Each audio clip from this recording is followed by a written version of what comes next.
rules exist, but there's a logical explanation for why. Mm, mm. Okay, so let's start with Drea, because Drea had a very interesting account of her relationship with R. Kelly, and she did make some, some rather, I guess, graphic statements online about the things that he made her do. Walk on all fours. She had to ask when to eat, but being that you are the nutritionist and you were responsible for their food daily, did Rob have to ever give you permission to make food for Drea?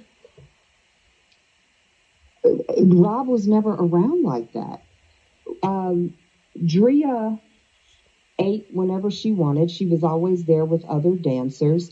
And when I tell you Robert was not around 95% of the time, that's why these stories don't add up. Stop and think about it. When did he have time to write music, tour, design videos, and do all the things that he did if he was monitoring food intake and bathroom breaks? It just doesn't make sense and it doesn't add up. The refrigerator was always fully stocked. I made sure the refrigerator in her room was stocked. I never saw any deprivation whatsoever in terms of food.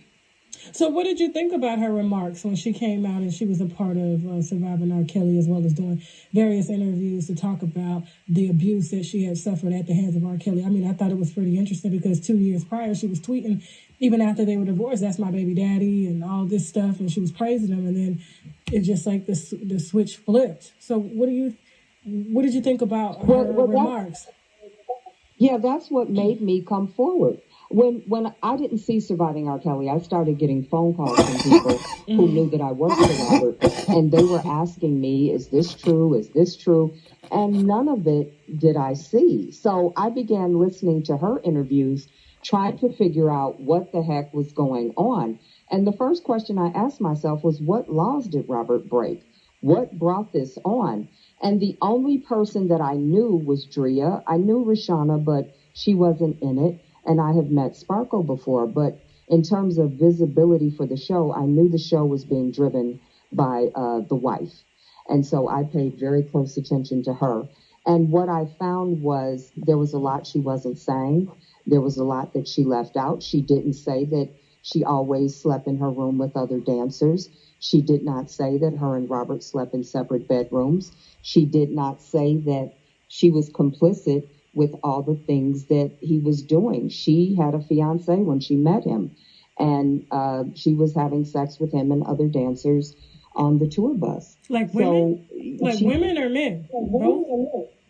Women, to my knowledge. Okay. I don't know of any men. So, and from what I understand, the first sex tape that was found, Carrie got it. It was laying around some house that Rob rented, and it was Dree on the sex tape with Rob. Now, of course, she's an adult, but the things that she was doing sexually, she did to get him and to keep him. So I couldn't understand, if you're going to tell the story, tell the whole story. And she made it seem as if she was this victim, but Robert never had her name on anything. I always felt like it was an arranged marriage, because one day I came in and she was looking through the photo album, and she showed me the pictures of the day that they got married.